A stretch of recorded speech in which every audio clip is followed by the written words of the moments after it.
Yurani Surprise Yura. Tingnan na Yura ba? Kasi ate siya. Ahi man na hay ni. Mas sasara lang po yung taway nung IT. Kaya na kapong tungay namin. Okay. Isa ano po? Gana-gana. Ito yung gisa. Is ako'y si Minado kay Sabar Umbido. Imagine mo! Yang lama panses. Kumlase. Si mundo siya kara heke. Kaya sila kapisong lahi o.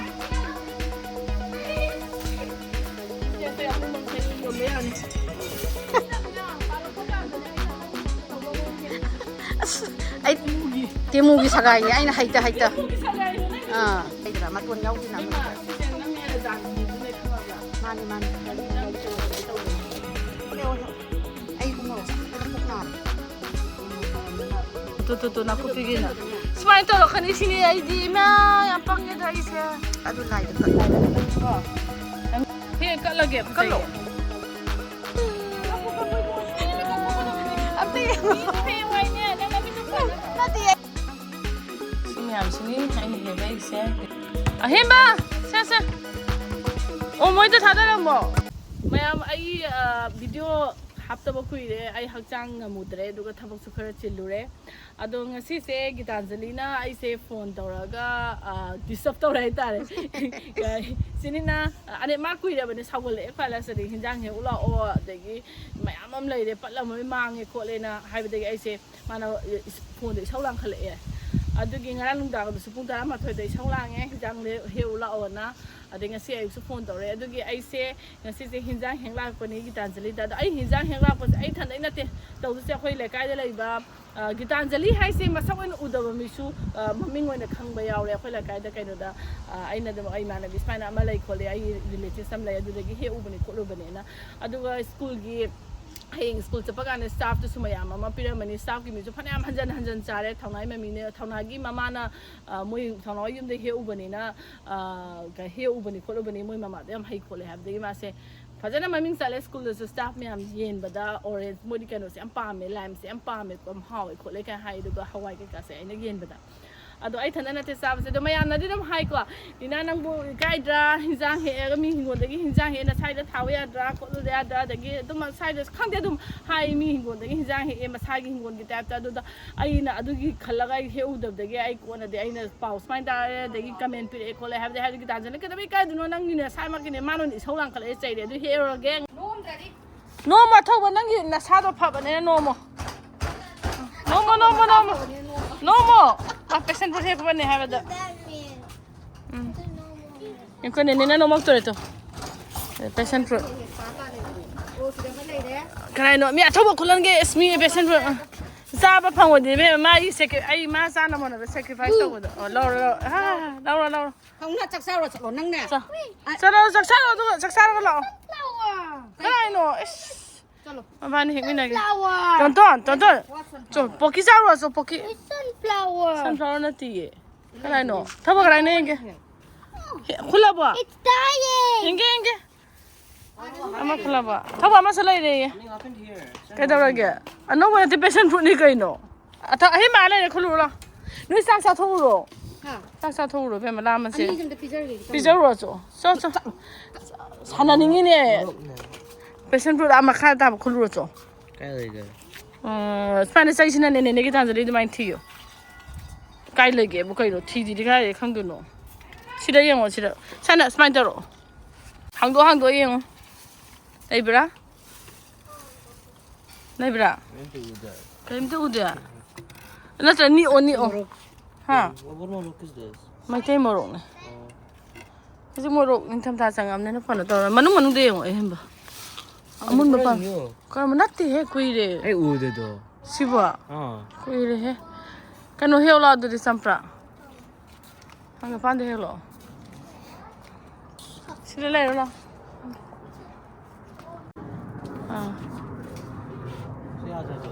Ya dia. Kana thot lo khama he bo he tin. Kana. Iro. Gar hap chalo. Amun ma mem sila sila si di. This ramen?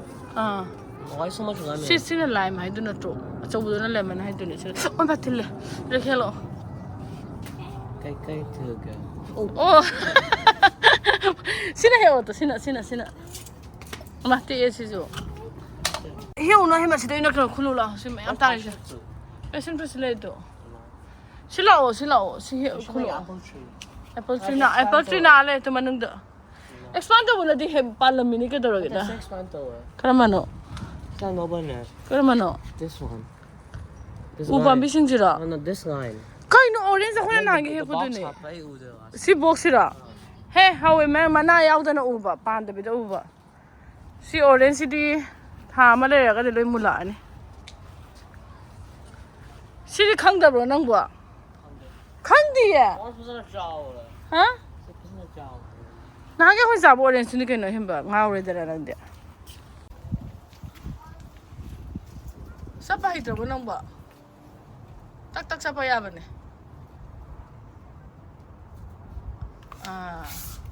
si thamo pulap pai ra tham ada le re ada hey chapo sagom bindawan bado sing kanu da haijan bain ai just man hey haijan le ge umuro I got it. thamo ada sele re ada em ne to tare te amna yadra ba Hey, I'm not trying to get this one. chapo No, tara ba there's a lot. A lot. yura ni safra yura tinggang na yura ba asi khulo lepa si kun bada yuri ba tinggang na pakthara tawo lep kanu Agni. ha Not yet. na bra ala si mangam da khuli ji di thama sonang phule Anything she Manipur cactus wasn't a fire. adu yu bada kapado I want to scatter to it. Anything kan kan da no ka Huh? kan ha da nang pai bu da ka No, I said to it. ko fai na Hey, Uda, and then morning I was doing this. ta khela mam dara Not then. na mera pam da cactus ta pai bu na na ang au pai ta ta eh ma sekon jalo ha da da ngau ba ka da ngau ba bi de ha da ngau ba bi de ai mai shire follow mai ga du kula ma ga phasai ya angau ba ma sida angang ba ani hunga sale yang sata bita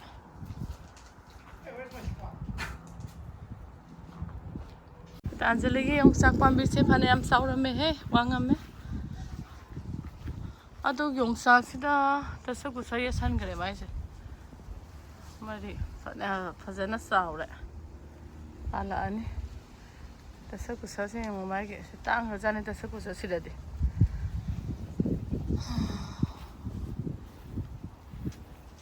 Greenhouse sensor. sem dun nang asi kai ba thawai no ai te ba sa la pa ya kai ya pok thong ya sa sam da thari sa ki khali ra ha abi se a he mana hai ne ma sa la pa thawai no ai tri kai na ko pok thong le na me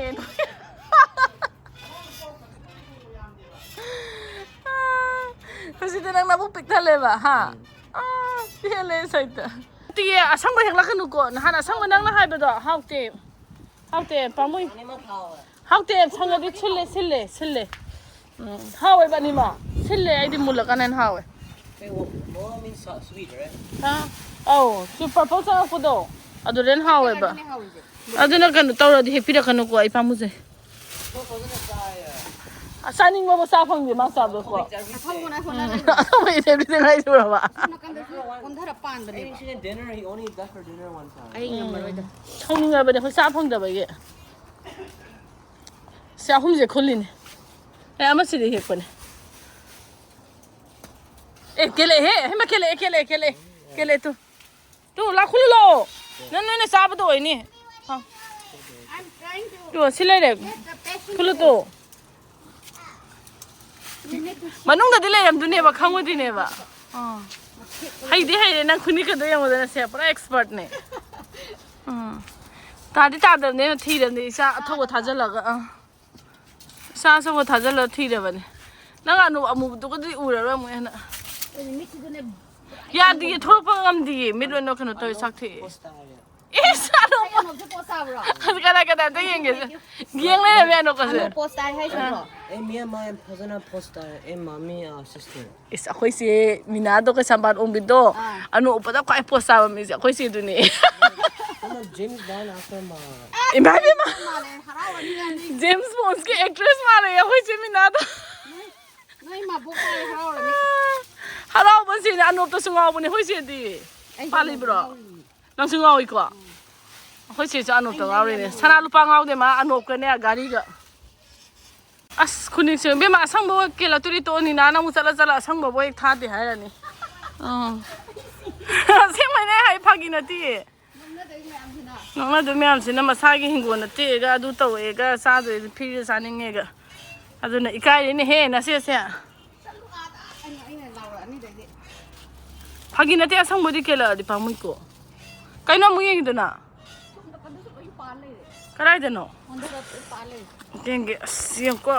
Makalo pa lai de. Camera na ubala ti de udare se de as. Hawaii uri si siyo ma sa da ba yime am siyo. Se akhoi ha si mai hingon gi hinjang se. Akhoi mai tai dang na te ko ango wa mi ha da hi Mexican de gi nan Manipuri de gi ai ni school da de akhoi la kai da se school gi staff sing da se gi lam ne loina. Tao sẽ khuyết đắng đất sai sẽ này hay sẽ lỗi xu rồi này lại cái đống kia luôn đi school là hay ngắm mông phụ này được cái staff đống kia luôn được cái tan giải sẽ cái nào nó hay giang bị được khang nghe thằng này mama đó nè hay vậy đấy nè xiong này Hawaii uri chứ xí hay cái hay school là phụ cái nghe Mapao sẽ phần em xả vào liếp thì ai đi xa rồi sa morok me pa phane am da mana na hamu Mapao na hum piratan na pa pina ko pisu khare he khi ge na ko pisu khare len di gam ta le la ke na phasa be le na tu ka na pa pisu khare he khi ge komla phazare komla se mai ta re phazare hinjang mina se na ni noi aram da le ni bunga khut se akhon ma khut chang bane na simoro sem hawi manam chapadam chalai biro le re ni Akhon khut chang ba ti li ba kamla na te ma khoi da ha di chat pado pakhon yang ba hai do da ma khong ma khut yang bane na hai ta re yang bane na ma wona cheli ne krais ai kano se den ge bi ma ka to dung ga sunna la ba da ne pa sanai ne nang gi kano se pan ba se ai hai ra min yang ngam ma pan se komla se simun ba se khara hek ke lai ka la ba si ni mamang ki ka ne ai ngasi lai kat ke si pan ta ngai ngasi kano ne ngasi si kai lege ngasi kwa hai na kwang chatra ngasi na bali ne se tung ta hi ra khang de mama han ta ki hana ki ne he na ki loi ga ai ina si ma le na ko manung dang le ya si ma thak ki jong ga he o aduga amanung dang ga le to amanung dang le to ahum sur kat pa ai lai kat ke si dinang si ang kat bi ra ge ai do nei si yong khram biro ai no aka si se sing na hap ke nang cherang cha apha bani ko apha ba hai ba di lukha ko kha ki jam tu ko nat injang na pilai ro bi ani si lai khura mu ki ge ani de lage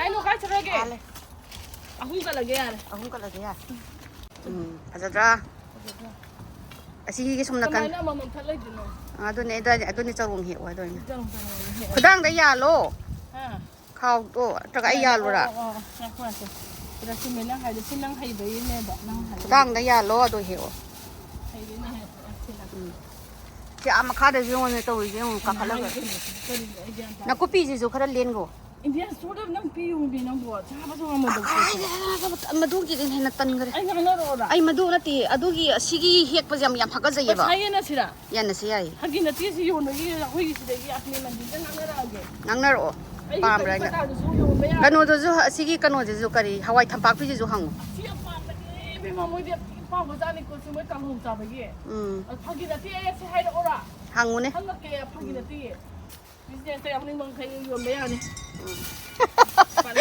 business ꯌꯥꯎꯅꯤꯡꯕ ꯄꯩꯁꯥ ꯐꯪꯅꯤꯡꯉꯗꯤ ꯍꯪꯉꯛꯑꯣ ꯍꯥꯏꯇꯥꯔꯅꯤ ꯀꯩꯅꯣ ꯆꯨꯝꯃꯤ ꯆꯨꯝꯃꯤ ꯁꯣꯝ ꯅꯥꯀꯟꯗꯁꯨ ꯌꯥꯝ ꯄꯥꯟꯕꯅꯤ ꯏꯆꯦ ꯁꯣꯝ ꯁꯥꯏꯗꯇꯁꯨ ꯌꯥꯝ ꯄꯥꯟꯕꯅꯤ ꯑꯗꯨꯒꯤ ꯁꯥꯏꯗꯇꯣ ꯍꯥꯟꯅ ꯁꯤꯗꯩꯁꯤ ꯍꯦꯛꯑꯣ ꯑꯗꯨ ꯁꯥꯏꯗꯁꯦ ꯅꯪ ꯅꯃꯤꯠꯇꯣ ꯁꯤꯗ ꯆꯦ ꯃꯨꯟꯅ ꯌꯦꯡꯉꯣ ꯏꯆꯦ ꯃꯊꯛꯇꯒ ꯁꯥꯏꯗ ꯂꯩꯔꯤ ꯃꯌꯥꯝꯁꯦ ꯍꯪꯉꯤ ꯃꯌꯥꯝꯁꯤꯗꯤꯅꯦꯍꯦ ꯁꯪꯉꯤ ꯃꯌꯥꯝꯗꯨꯅꯦ ꯂꯣꯏꯅ ꯌꯦꯡꯉꯣ ꯍꯦꯛꯄꯤꯗꯕꯒꯤ ꯌꯦꯡꯉꯣ ꯇꯧꯔꯤꯁꯦ ꯇꯒꯤ ꯌꯦꯡꯉꯣ ꯍꯦꯛꯄꯤꯗꯕꯩ ꯀꯪꯉꯤ ꯃꯌꯥꯝꯁꯦ ꯎꯕ꯭ꯔꯣ ꯑꯩꯗꯤ ꯄꯥꯝꯗꯕ ꯄꯣꯠꯅꯦꯕ ꯁꯤ ꯀꯛꯊꯠꯂꯕ ꯃꯁꯥꯝꯗꯅ ꯍꯧꯖꯔꯛꯏꯅꯦ ꯁꯤꯁꯦ ꯁꯤ ꯌꯦꯡꯉꯣ ꯍꯦꯛꯄꯤꯗꯕꯗꯒꯤ ꯌꯦꯡꯉꯣꯅꯦ ꯂꯣꯏꯅ ꯀꯪꯗꯅ ꯑꯗꯨ ꯀꯅꯥꯒꯨꯝꯕ ꯑꯃꯅ ꯆꯥꯕꯤꯔꯗꯤ ꯐꯩꯗꯅ ꯇꯒꯤ ꯌꯦꯡꯉꯣ ꯀꯪꯉꯤ ꯃꯌꯥꯝꯁꯦ ꯌꯦꯡꯉꯣ ꯎꯕ꯭ꯔꯣ ꯌꯦꯡꯉꯣ ꯆꯔꯣꯡ ꯀꯪꯉꯤ ꯃꯌꯥꯝꯁꯦ ꯆꯔꯣꯡ ꯃꯌꯥꯝ ꯀꯪꯉꯤꯗꯣ ꯌꯥꯝ ꯇꯥꯡꯉꯕ ꯄꯣꯠꯅꯦ ꯁꯤꯁꯦ ꯑꯁꯤ ꯃꯥꯅ ꯊꯥꯔꯨꯕ ꯅꯠꯇꯦ ꯃꯔꯨꯗꯨꯅ ꯍꯧꯖꯔꯛꯏꯅꯦꯅ ꯍꯋꯥꯏꯗꯤ ꯑꯁ ꯅꯍꯥꯟꯋꯥꯏ ꯑꯃ ꯊꯥꯔꯝꯕꯗ ꯑꯩ ꯆꯥꯅꯤꯡꯗꯦꯅ ꯑꯗꯨꯒ ꯂꯣꯏꯔꯦꯍꯦ ꯁꯤꯗꯤ ꯂꯣꯏꯔꯦꯍꯦ ꯍꯦꯛꯑꯣ ꯍꯦꯛꯑꯣ ꯆꯥꯛ ꯀꯩꯅꯣ ꯇꯧꯋꯣ ꯏꯆꯦ ꯁ꯭ꯇꯤꯝ ꯇꯧꯔꯒꯁꯨ ꯆꯥꯎ ꯌꯥꯝ ꯍꯥꯎꯕꯅꯦ ꯑꯗꯣ ꯁ꯭ꯇꯤꯝ ꯇꯧꯔꯒ ꯅꯪ ꯍꯥꯏꯕꯗꯣ ꯑꯩ ꯇ꯭ꯔꯥꯏ ꯇꯧꯖꯗ꯭ꯔꯤ ꯌꯦꯡꯉꯣꯕ ꯑꯩꯗꯤ ꯁꯤ ꯍꯋꯥꯏꯁꯦ ꯑꯩꯅ ꯑꯅꯝꯕ ꯆꯥꯕꯁꯦ ꯁ꯭ꯇꯤꯝ ꯇꯧꯕ ꯅꯠꯇ꯭ꯔꯒ ꯏꯔꯣꯝꯕ ꯁ꯭ꯇꯤꯝꯗ ꯑꯣꯏꯅ ꯏꯔꯣꯝꯕꯁꯨ ꯏꯔꯣꯝꯕꯗꯤ ꯍꯥꯎꯋꯤꯀꯣ ꯑꯩ ꯆꯥꯔꯦꯀꯣ ꯁ꯭ꯇꯤꯝ ꯑꯝꯇ ꯇꯧꯔ ꯆꯥꯎ ꯑꯁ ꯂꯣꯏꯔꯦ ꯁꯤꯗꯤ ꯀꯃꯥꯏꯅ ꯇꯧꯅꯤ ꯃꯥꯏꯁꯤꯗꯤ ꯀꯣꯝꯂꯥꯒꯤ ꯃꯊꯛꯇ ꯄꯥꯜꯂꯤꯕ ꯑꯅꯤꯁꯤꯅ ꯀꯅꯥꯅ ꯍꯦꯛꯄꯤꯗꯣꯏꯅꯣꯕ ꯁꯤꯅ ꯁꯤꯗꯩ ꯆꯪꯁꯟꯈꯤꯔꯣ ꯃꯊꯛꯇ ꯀꯥꯈꯠꯈꯤꯅꯦ ꯐꯥꯝ ꯃꯥꯟꯕ꯭ꯔꯥ ꯐꯥꯝ ꯁꯤꯐꯥꯎꯗ ꯅꯦꯅꯦꯁꯦ ꯍꯟꯗꯛ ꯋꯥꯔꯤ ꯂꯤꯕ ꯍꯧꯕꯗꯒꯤ ꯍꯟꯅ ꯌꯦꯡꯕꯤꯗ꯭ꯔꯕꯅꯦ ꯃꯥꯏ ꯋꯥꯔꯤ ꯂꯤꯈꯤꯕꯗꯩ ꯍꯣꯏ ꯏꯆꯦ ꯁꯤꯅ ꯑꯝꯇ ꯐꯖꯅ ꯂꯨꯅ ꯇꯧꯕꯤꯌꯣꯕ ꯅꯨꯡꯁꯤꯅ ꯁꯤꯅꯅꯦ ꯄꯥꯜꯂꯛꯄ ꯀꯥꯟꯗꯅꯦ ꯑꯩꯅ ꯅꯪ ꯇꯧꯕ ꯑꯃ ꯍꯦꯟꯕꯁꯦ ꯑꯁ ꯑꯩꯗꯤ ꯅꯠꯇꯦ ꯕ꯭ꯂꯦꯛꯃꯦꯜ ꯇꯧꯕ ꯌꯥꯝ ꯅꯨꯡꯉꯥꯏꯗꯣꯏꯅꯦ ꯁꯤ ꯄꯥꯟꯕꯗ ꯌꯣꯡꯆꯥꯛ ꯍꯥꯞꯄꯒ ꯈꯪꯕ꯭ꯔꯥꯁꯦ ꯏꯟꯖꯥꯡ ꯑꯍꯥꯎꯕ ꯉꯥ ꯊꯣꯡꯕ ꯆꯒꯦꯝ ꯄꯣꯝꯕ ꯄꯀꯣꯔꯥ ꯀꯥꯏꯅꯒ ꯄꯥꯜꯂꯛꯄ ꯃꯊꯪ ꯆꯍꯤꯗ ꯅꯨꯡꯁꯤꯕꯤ ꯃꯥꯁꯦ ꯀꯩꯅꯣꯅ ꯌꯦꯡꯉꯣꯅꯦ ꯗꯁꯀꯨꯁꯅ ꯂꯣꯏꯅ ꯀꯥꯈꯠꯄꯤꯈ꯭ꯔꯤꯁꯤꯔꯣ ꯑꯗꯨ ꯀꯩꯝ ꯇꯧꯔꯣꯏꯗ ꯁꯣꯛꯂꯣꯏꯗ꯭ꯔꯥ ꯈꯪꯗꯦ ꯁꯣꯛꯄꯨꯗꯤ ꯁꯣꯏꯗ ꯗꯁꯀꯨꯁ ꯃꯈꯣꯡꯁꯦ ꯀꯟꯈ꯭ꯔꯦꯗꯅ ꯅꯪꯅ ꯈꯜꯂꯤ ꯗꯁꯀꯨꯁꯁꯦ ꯍꯧꯖꯤꯛ ꯀꯌꯥꯝ ꯇꯥꯡꯉꯤ ꯈꯪꯕ꯭ꯔꯥ ꯑꯩ ꯅꯍꯥꯟ ꯂꯩꯕꯗ ꯗꯁꯀꯨꯁ ꯃꯇꯨꯝ ꯑꯅꯤꯗ $3 ꯆꯥꯅꯤꯡꯃꯟꯈꯤꯗꯅ ꯂꯩꯔꯤꯅꯦ ꯄꯥꯜꯂꯛꯑꯅꯤ ꯑꯩ ꯁꯤꯗ ꯄꯥꯟꯕꯁꯤꯅ $1 ꯀꯌꯥꯅꯣ ꯗꯣꯂꯔ ꯌꯦꯡꯉꯣ ꯍꯋꯥꯏ ꯊꯝꯄꯥꯛꯄꯤꯁꯦ ꯀꯗꯥꯏꯗꯅꯣ ꯑꯃꯁꯨ ꯑꯃꯨꯛ ꯁꯤꯗꯩ ꯑꯃꯨꯛ ꯄꯥꯜ ꯂꯩꯔꯝꯃꯤꯁꯤꯗ꯭ꯔꯣ ꯂꯤꯈꯠꯂꯒ ꯑꯩꯅ ꯊꯥ ꯏꯁꯤꯡꯁꯨ ꯆꯥꯏꯕꯤꯗꯕ ꯃꯐꯝꯁꯤꯗ ꯍꯤꯡꯉꯤ ꯁꯤ 이승주 사이드브로 이승주 사이드 또 $300 포기디 반도네 만나게 되노세 바틴 히어게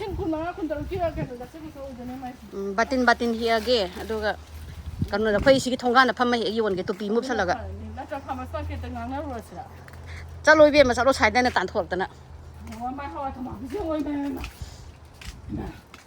뭐지 치 수분은 한 해가 비디오 하고 기다리냐 아우 빨리 하 잠깐도 로이드는 뭐 시대도 레이트 와리 리비게 아이 누파이 우모로도 미 양반 로나 간다 siang koi pai pala tore ke hai na thai no ai na ko au pala ni nang ge yang pala tore ko yang pai re hai bai october si da huji mai umor pala ke asa lai ri ba tumai tang de manipur da weather ki kano da ba sai ba khan nuai je ne ba manipur da ning tham da pala na khangdra hoi hai bi yo wi wana dok yam na wan thara ga amata bo hek pan de do di to bai koi pai ki de hoi do ai adunane leiga pungtha thajali jaina hujikta ma hujikta ka dodoi ba ai gi sagai du joyeng one foreign gi kari mori gi sagai ne ina sorry chalo da ma hingo du sung sung ga da ai adu gen khanari do mana lawram dai da di man hai du drota mana sai ne ga hai du askai na gi le te na ni pada o mane hala si ja ba kangsoi chare adagi iromba da mu hapke toramine adu nan ge phajana ai ye umorok se hektopi amu hi de pat khidra na ne do sum kangsan ba yausale sinan te yeng one chaw hen tha ba ba tha ga ba umorok lo si sa umorok ne sina chaw hen da ba mama na sima fambi do kan manon te si ra ai na saw ga na pitu na pi ba fambi do sa mane khoi na pan din ne bo sia sima si ro ne si ne oi na moi da si ne tu aina ha ba do asang ba se aina tha ba de sang tik sang ye ba tamona pirak ba da na haina sang ba na ye ba nati macha pi gi bu simu tung chang na pi hoi adu pa mi do sa adu aina mai makha da ka thamaga yo e da na phasana garage ani bonda ki dai ne Amana ahum bini amana sila. Ama sisya. Yo sumana ama kitang da supalo dana. Sida kan tau kibin Sisi pale. sira. Nate sisi na in thaba. Ama ani amadi. Amma je amma di saw hen gidre. Oh, at least tang ani ni pani dana. Ko ya hum thaba dana ama ko ai paate. Pero mo ke nam taw re yan. Hekta nan di supan di mo. Ya do je si thabi jing loi puk tak laga sidana hawai. Oi ne yaw ra bane mai umo. Texas kano Austin ga Mississippi ga. Mo ne nang ni se. Isi yan bina harau raga ko. Thawudana ne ma ja. Asidagi morok to Manipur da yaubudadi hauraga thoklani. Hey. Ati phagi na ti ta thari yang sira ba ma Ya ise kano do na ka yam singuno sigi kano je sagai je bob lok na amuk ke lakani. Ai ngai je mori gi sagai ni ai je. Temugi sagai ni ai na haita. Temugi sagai ni nang. Ai na ti ba phajana kalam ni. Moi photo do. Moi photo da tha ha. Ahambada lien ki bala phune ba. Amuk saure ba se sije. Sije mu lien dro. Liela ne mu sijo yara ni. Sije ang to thongak tuini kan sijo ngon liel ro ga chakholai ni. Sigi ma house di habi de ai ni ko ni. Kano ji mana de une mai gi lai kano ji. Amche man bi je. Oh, la putaro je mo sang ji si haw doi ni. Putaro je tumdi. Haw doi ni se. Si sa. Oh, la putaro je amam dang pan bra. Aw ama den pan di la phoi kano se. Oh. Ai una pira pala poi am hawa na sinatro. Mani si pambi se. Es ko am ne si pura manipur di khoi da ona na hawa khoi na ngai da ka bhuching daga tawra ka masa he la pa do. Adu gi mahau do sang Khoi ma hai ni khara masa apik pa do. Adu do lela singju sawi. masa do ni nang lai bona pira ko do. Adu si gi ni. Si hawe ba. Si jaina na do chaw su nau le ma de na chaw halaga do di chaw ra di. Ai khoi lai je ka pe la ma te ke ko. He. La kanu to ba. Da ni nang lo lem phadri nang hingo la ne. Si he he. Ko sekai da ba mi he o. Sagai da be. Si gi je mo to do. Si sa. Si sagai si di.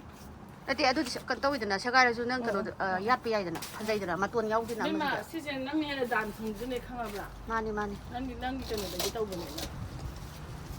Lai da puren ai to ba thum de gi hai kai ka taw ra ba. Okay. Ai da kra kat ke. Pai sa bu loi ba nai de. Sogri horen thonga sa ge tormi ne. Sogri sa gen. He o. Ai umorok sa man da puk na re. Umorok sa man da na. Nang je phajala phojana nang tham ja khara bo ba. Thangre he khare kano ziplock achau bo do ani ma thangre. Ajare sa umorok phajara. He. He ko ya ba he na hawai hawai mak ta loin chang re. Ajane ai si pot piram ba da se mo pitho khari ba mo cha ba jai re mo ano sin. Ai ang sin. Umuro sa wan tha da na iche nang nang tai na rakani. Akoi postman do. Siam nungai ti ha ti na ko ni palinga do. Akita piyo na ibene ba. Postman ak do. Ai theng na ta di sim ama pipi ta. Mo chai da sang bam lai. Chai khar ba da dali. Bo me kono cha ba Mexican din cha. Mexican na te akoi postman do kai no ne. Ma se Vietnamese. Oh ma si beta re ni Vietnamese ni ta ra de. Chai. Kita piyo ka hai. Mo ang pi ni be ma jip lom da ka ha pa na ha. Mo di murok sa ra su umurok tu di ka mai sa ja no. Pambi piyo ka pi. Sawai umurok pa dinga de ko. Mi am asanu bi de ke ka waking sa pa le pa ko de yeng. Phaja ba do. Phaja ba gi. Nang gi sai na. Nang sin ma pa na ka thai ma de ma mi yeng bulak na de. Man. Sai da. Pusala ine sin dam da. Pan di pa la ba ko. Sarak tre huji ngasi de gi ing ba ho gare. Phatong. Ase ko ya ba he huji. Kai ko he to ari sin ma pam da la ka kana ko ka to ro go. Kang ka ma kha da la ma na ma do. Yeng de yeng kai. Oh, na pa pi na su pi wa ni. Yen dem do he kharo. Yen se au. Magi na pa pi se. Ngam de ba sa na mam si the hek lai ba se. Ngam da buni. Mi ani na ka taw de ko. Ma ni. Adu ne as manam. Lien be hin man. Pa phai manam jiga si manam jiga as lo de khunung si se. Adu ne ai do nang pa phai si sung si ra roi be ma. China umorok se mane mi dai bi ri be ngai pa man gi jana si sing sai da kang ri ni. Ama ka pa la me do ka. Na pa pi yam heung da nang phaja bai tham do. Phaja ra ka do doi mu. Pa gieng ba nuai da na mi to be ma.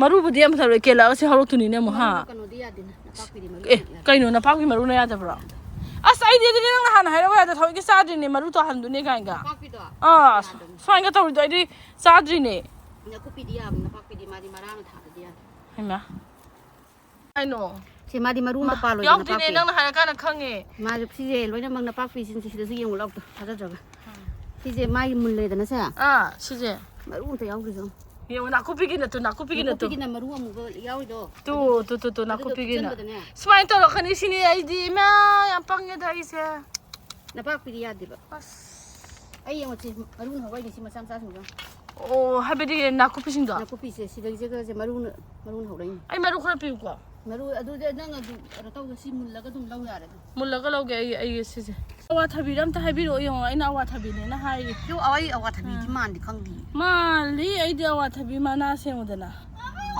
ꯀꯗꯥꯏꯗꯒꯤ ꯑꯩꯗꯤ ꯉꯁꯤ ꯍꯨꯟꯗꯣꯛꯄꯤꯔꯝꯗꯣꯏꯅꯦ ꯌꯦꯡꯉꯣ ꯑꯋꯥꯊꯕꯤ ꯃꯥꯜꯂꯤꯀꯣ ꯃꯌꯥꯝ ꯑꯝꯇ ꯍꯥꯏꯕꯤꯔꯛꯑꯣ ꯁꯤ ꯑꯋꯥꯊꯕꯤꯔꯅ ꯃꯥ ꯐꯨꯛꯀꯦ ꯑꯩꯅ ꯃꯌꯥꯝꯗ ꯍꯪꯈꯤꯒꯦ ꯑꯝꯇ ꯉꯥꯏꯈꯣꯅ ꯀꯩꯅꯣ ꯅꯪ ꯑꯁꯤ ꯂꯥꯛꯑꯣ ꯄꯦꯁꯦꯟ ꯐ꯭ꯔꯨꯠ ꯆꯥꯔꯣ ꯂꯥꯛꯑꯣ ꯍꯥ ꯇꯈꯦꯜꯂꯩꯅꯦ ꯀꯩꯅꯣ ꯅꯪ ꯈ꯭ꯋꯥꯡꯁꯤꯗꯤ ꯃꯂꯥꯏꯗꯤ ꯀꯞꯄ ꯍꯦꯛꯈꯤꯒꯦ ꯇꯈꯦꯜꯂꯩ ꯅꯠꯇꯦ ꯀꯩꯅꯣꯅꯦ ꯁꯤꯅ ꯂꯣꯛꯂꯩ ꯂꯣꯛꯂꯩꯗꯤ ꯀꯃꯥꯏꯅ ꯀꯠꯇꯨꯕ ꯂꯣꯛꯂꯩꯔꯣ ꯁꯤꯕꯣ ꯇꯈꯦꯜꯂꯩꯔ ꯈꯪꯗꯦ ꯀꯩꯅꯣ ꯅꯪ ꯈ꯭ꯋꯥꯡꯁꯤꯗ ꯑꯝꯇ ꯂꯦꯞꯄꯨ ꯌꯦꯡꯒꯦ ꯑꯁꯤ ꯀꯩꯅꯣ ꯇꯧꯕ ꯍꯌꯦꯡ ꯑꯝꯇ ꯂꯦꯞꯄꯨ ꯃꯅꯥꯛꯇ ꯅꯪꯉꯣꯟꯗ ꯍꯦꯟꯅ ꯋꯥꯡꯉꯦ ꯂꯥꯏꯗꯤ ꯀꯠꯄ ꯌꯥꯅꯤꯌꯦ ꯏꯆꯦ ꯂꯣꯛꯂꯩꯁꯤꯕꯣ ꯂꯣꯛꯂꯩ ꯇꯈꯦꯜꯂꯩ ꯑꯣꯏꯔꯝꯗꯧ ꯃꯥꯜꯂꯦ ꯑꯩꯒꯤꯁꯦ ꯁꯤꯁꯦ ꯇꯈꯦꯜꯂꯩ ꯑꯣꯏꯗꯣꯏ ꯅꯠꯇ꯭ꯔꯣ ꯅꯪ ꯂꯣꯛꯂꯩ ꯀꯥꯏ ꯊꯥꯒꯦ ꯇꯈꯦꯜꯂꯩ ꯀꯥꯏ ꯊꯥꯒꯦ ꯄꯨꯂꯞ ꯊꯥꯖꯤꯟꯕ꯭ꯔꯣ ꯈꯪꯗꯦ ꯑꯩꯅ ꯌꯦꯡꯉꯣ ꯁꯤꯁꯦ ꯇꯈꯦꯜꯂꯩ ꯑꯣꯏꯗꯣꯏꯔꯥ ꯂꯣꯛꯂꯩ ꯑꯣꯏꯗꯣꯏꯔꯥ ꯑꯝꯇ ꯌꯦꯡꯕꯤꯌꯣ ꯁꯤꯁꯦ ꯑꯩꯗꯤ ꯁꯤꯁꯦ ꯃꯅꯝꯁꯨ ꯅꯨꯡꯁꯤꯌꯦ ꯃꯅꯝꯗꯤ ꯍꯦꯟꯅ ꯃꯣꯏ ꯑꯩ ꯅꯠꯇꯦ ꯂꯥꯞꯅꯁꯤꯗ ꯄꯥꯏꯔꯛꯑꯦꯕ ꯑꯩꯉꯣꯟꯗ ꯇꯈꯦꯜꯂꯩ ꯃꯅꯝ ꯄꯥꯏꯔꯛꯄ꯭ꯔꯥ ꯂꯣꯛꯂꯩ ꯃꯅꯝ ꯇꯈꯦꯜꯂꯩ ꯇꯈꯦꯜꯂꯩ ꯑꯗꯨ ꯂꯥꯏꯗ ꯀꯠꯂꯒꯦꯀꯣ ꯅꯪꯁꯨ ꯌꯥꯝ ꯈꯣꯏꯔꯝꯕꯤꯔꯒꯦ ꯏꯃꯥ ꯑꯗꯒꯤ ꯉꯁꯤꯁꯦ ꯅꯪ ꯃꯥꯡꯒꯣꯟꯗꯤ ꯑꯣꯏꯔꯅꯤ ꯑꯩꯅ ꯍꯤꯟꯖꯥꯡ ꯍꯦꯛꯂꯛꯏꯁꯦ ꯅꯪꯒꯤ ꯂꯥꯏ ꯀꯠꯄꯒꯤ ꯃꯌꯥꯝ ꯑꯃ ꯑꯍꯨꯝ ꯀꯩꯅꯣꯗ ꯍꯥꯞꯀꯦ ꯑꯗꯒꯤ ꯇꯈꯦꯜꯂꯩꯅꯦ ꯇꯈꯦꯜꯂꯩꯔ ꯃꯅꯝ ꯄꯥꯏꯔꯛꯄ꯭ꯔꯥ ꯄꯥꯏꯔꯛꯑꯦ ꯀꯩꯅꯣ ꯁꯤꯒꯤ ꯂꯩꯁꯤꯡꯁꯤꯒ ꯍꯦꯛꯈꯣ ꯀꯠꯅꯤꯡꯉꯗꯤ ꯁꯤꯅ ꯂꯩꯁꯦ ꯂꯩ ꯑꯉꯧꯕꯁꯦ ꯑꯉꯥꯡꯕꯁꯤꯗꯤ ꯅꯨꯡꯉꯥꯏꯇ꯭ꯔꯦ ꯑꯉꯥꯡꯕꯁꯤꯗꯤ ꯐꯖꯗꯔꯦ ꯅꯠꯇꯦ ꯅꯪꯒꯤ ꯍꯦꯛꯄꯤꯕꯗꯣ ꯐꯖꯩꯌꯦ ꯀꯠꯂꯒꯦ ꯐꯖꯩꯌꯦ ꯏꯕꯥꯅꯤꯒꯤ ꯑꯣꯏꯃꯤꯟꯅꯁꯤꯀꯣ ꯏꯆꯦꯅ ꯀꯠꯄꯗꯅꯦ ꯒꯤꯇꯥꯟꯖꯂꯤꯁꯨ ꯑꯩ ꯊꯃꯣꯏꯁꯦ ꯄꯦꯟꯖꯔꯦ ꯉꯁꯤ ꯂꯥꯛꯑꯒꯦ ꯐꯖꯅ ꯀꯠꯇꯣꯔꯦ ꯑꯩ ꯊꯃꯣꯏ ꯄꯦꯜꯂꯦ ꯑꯁꯦꯡꯕꯒꯤ ꯅꯪ ꯀꯌꯥꯝ ꯊꯤꯅ ꯕꯣꯔ ꯐꯪꯉꯦ ꯌꯦꯡꯉꯣ ꯉꯁꯤ ꯉꯔꯥꯡ ꯕꯣꯔꯅꯦ ꯉꯁꯤꯅ ꯀꯩꯅꯣꯅꯦꯕ ꯌꯥꯔꯦ ꯑꯁ ꯐꯖꯔꯦ ꯑꯗꯒꯤ ꯌꯨꯝꯗ ꯀꯩꯅꯣ ꯄꯥꯜꯍꯧꯕ꯭ꯔꯥ ꯑꯝꯇ ꯌꯦꯡꯈꯤꯒꯦ ꯌꯨꯝꯗ ꯑꯩꯒꯤ ꯖꯨꯕꯥ ꯀꯁꯨꯝꯗꯣ ꯐꯖꯔꯦꯀꯣ ꯐꯖꯔꯦ ꯑꯉꯥꯡꯕ ꯑꯉꯧꯕ ꯇꯈꯦꯜꯂꯩꯁꯨ ꯌꯥꯎꯔꯦ ꯄꯔꯄꯜ ꯀꯠꯂꯣ ꯍꯥꯏꯕꯅꯦ ꯍꯟꯗꯛꯀꯤꯅꯦ ꯕꯣꯔꯁꯦ ꯄꯔꯄꯜꯗꯤ ꯄꯥꯟꯗꯦꯅꯦ ꯎꯄꯥꯏ ꯂꯩꯇꯦ ꯑꯃ ꯃꯣꯏꯒꯤ ꯑꯄꯔꯖꯤꯇꯥ ꯍꯥꯏꯕꯗꯣ ꯑꯄꯔꯖꯤꯇꯥꯁꯤ ꯌꯥꯏ ꯄꯔꯄꯜ ꯂꯩꯕꯁꯤ ꯂꯩꯔꯦ ꯀꯩꯅꯣ ꯄꯔꯄꯜ ꯍꯦꯛꯑꯒꯦꯀꯣ ꯀꯩꯅꯣ ꯇꯧꯔꯦ ꯑꯃ ꯍꯦꯛꯑꯒꯦ ꯑꯇꯩꯗꯤ ꯑꯍꯨꯝ ꯍꯦꯛꯈ꯭ꯔꯣ ꯁꯨꯝ ꯃꯊꯟꯇ ꯁꯥꯠꯂ ꯑꯗꯨꯝ ꯀꯪꯉ ꯂꯩꯔꯦ ꯂꯥꯏꯗ ꯀꯠꯄꯁꯤꯅ ꯐꯩꯗꯅ ꯄ꯭ꯂꯦꯗꯦ ꯇꯨꯃꯤ ꯆꯥꯛ ꯆꯥꯗꯉꯥꯏ ꯑꯃ ꯍꯦꯛꯑꯒꯦꯀꯣ ꯑꯁ ꯐꯖꯔꯦ ꯆꯨꯝꯃꯦ ꯃꯥ ꯊꯋꯥꯏ ꯊꯋꯥꯏ ꯍꯦꯛꯄꯤꯔꯒꯦꯀꯣ ꯅꯪꯒꯤꯁꯦ ꯍꯦꯛꯑꯣ ꯑꯗꯒꯤ ꯑꯣꯔꯦꯟꯖꯁꯨ ꯍꯦꯛꯑꯣ ꯀꯞꯄꯨ ꯏꯕꯨꯡꯉꯣ ꯊꯤꯅ ꯀꯞꯊꯣꯛꯀꯗꯕꯅꯤ ꯑꯝꯇ ꯌꯦꯡꯉꯣ ꯃꯤꯗꯣ ꯍꯌꯦꯡꯋꯥꯏꯅꯦ ꯅꯪ ꯅꯃꯤꯠꯇꯣ ꯐꯅꯕ ꯅꯠꯇꯦ ꯑꯩꯅ ꯚꯤꯗꯤꯑꯣ ꯅꯝꯕꯁꯦ ꯃꯃꯥꯏ ꯂꯩꯊꯣꯛꯈꯤꯗ꯭ꯔꯣ ꯅꯪꯒꯤ ꯐꯤꯗꯣ ꯉꯁꯤ ꯄ꯭ꯂꯦ ꯗꯦꯠꯁꯦ ꯁꯛ ꯇꯧꯋꯦ ꯍꯥꯏꯁꯤꯗꯤ ꯀꯞꯄꯨ ꯍꯌꯦꯡ ꯅꯃꯤꯠꯇꯣ ꯐꯅꯕ ꯀꯞꯄꯨ ꯅꯃꯤꯠ ꯐꯅꯕ ꯏꯆꯦꯁꯤꯅ ꯃꯔꯣꯜ ꯑꯃ ꯑꯉꯥꯡꯁꯦ ꯀꯞꯄꯨ ꯅꯠꯇꯦ ꯃꯤꯠꯇꯣ ꯆꯥꯝꯊꯣꯛꯈ꯭ꯔꯗꯤ ꯐꯩꯗꯅ ꯑꯁ ꯑꯃꯁꯦ ꯇꯦꯡꯊꯥꯔꯤꯁꯤꯗ꯭ꯔꯣ ꯃꯤꯅꯅꯦ ꯀꯩꯅꯣ ꯇꯧꯔꯛꯅꯕ ꯀꯩꯗꯧꯔꯦ ꯇꯦꯡꯊꯥꯔꯤꯁꯤꯗ꯭ꯔꯣ ꯑꯇꯩꯗꯤ ꯍꯦꯛꯅꯤꯡꯉꯥꯏ ꯂꯩ ꯂꯩ ꯑꯁꯤꯗ ꯆꯦꯔꯩ ꯂꯩ ꯑꯗꯨꯗꯤ ꯍꯦꯛꯑꯣ ꯈꯔ ꯌꯥꯝꯅ ꯅꯥꯀꯟꯗꯒ ꯃꯌꯥꯝ ꯁꯥꯠꯂꯤ ꯃꯌꯥꯝꯗꯣ ꯅꯠꯇꯦ ꯂꯩꯍꯥꯎꯒ ꯂꯩꯇꯥꯔꯗꯤꯀꯣ ꯂꯩꯍꯥꯎꯒ ꯑꯝꯇ ꯌꯥꯎꯔ ꯆꯞ ꯆꯥꯔꯕꯅꯤ ꯁꯤꯒꯤꯁꯦ ꯁꯤ ꯃꯌꯥꯝꯁꯤꯅꯤ ꯑꯩꯅ ꯍꯦꯛꯂꯛꯏꯁꯦ ꯒꯤꯇꯥꯟꯖꯂꯤ ꯍꯣꯏꯗꯒꯤ ꯑꯗꯣ ꯁꯤꯁꯦ ꯑꯩ ꯈꯔ ꯂꯣꯏ ꯈꯥꯏꯗꯣꯛꯑꯒꯦ ꯑꯩꯈꯣꯏ ꯉꯁꯥꯏꯒꯤ ꯏꯃꯥꯟꯅꯕꯤ ꯑꯗꯒꯤ ꯍꯌꯦꯡ ꯁ꯭ꯀꯨꯜꯗ ꯄꯨꯒꯗꯕ ꯌꯦꯟꯒꯗꯕ ꯃꯌꯥꯝꯗꯣ ꯏꯊꯟꯗꯗꯤ ꯆꯥ ꯉꯝꯃꯣꯏꯗꯕꯅꯤꯅꯀꯣ ꯑꯗꯣ ꯃꯣꯏꯗꯤ ꯅꯥꯀꯨꯞꯄꯤꯒ ꯅꯥꯄꯥꯛꯄꯤꯒꯁꯤꯗꯤ ꯆꯥꯕ ꯍꯩꯇꯦ aduga umoroka siga budi ai ki thamorani champra khara khaido ani ai ahumari la horaga sujik mayam ge pek sema ke thank you Gitanjali ai mayom loi seme sisina khogi gita aulo ela Gitanjali ga tina ba habadi tonton gi mama na basu yauri Madeline gi mama la bagi family su yauri aduga ai ga su common friend hai tare ko mom yam do jik yela ludune hem bata se hem ba ko khaw na pla happy rak hayeng school gi jo khai do khare ai je pod yo ma de phajana he ani chamana na olaga kanu tawri ni yeli ne au hayeng school lai hem ba se o moi da thadara mo kanu gi si yaro bane nang namane bi kanu do sana hogi nang kanu do pulak podo no moi na pirani ongi mami na pulak pirani o moi de piramo Whose house? hey athauba nang inagi ba yaro ye athauba ahima nanau do tawjo ne inagi do tawjo dada thuna la kani la o athauba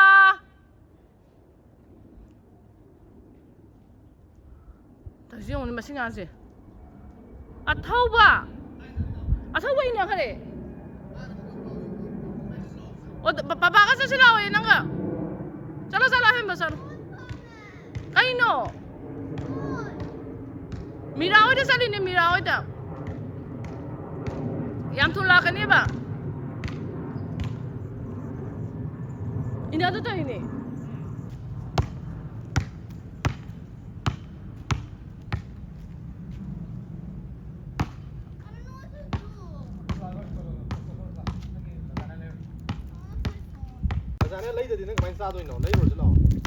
nang sila dada em thula kani sina nang sana rong ha nang ha tàu tàu mình đi phụ tàu mình tàu điêu tuyên cái sen mình đi tàu ya kerang tadi sudah tahu tuh yang wa khoi sida theli se yum je yon gi dore ba for sale in thai se si hanu bi khale ra me ma do lai ki de gi ba kana mai tra ba aduna manang pa da bito me manang pa da na to palam nai do yon gi ne doi se yam thui ye tuh baik cepat nang kanare moi mama thorok pra Leikai dah mayam support hincet pa, lagi kita anjur itu yang hincet pa. kanare Kanar. He won't get on you. He won't get Eh, makasih.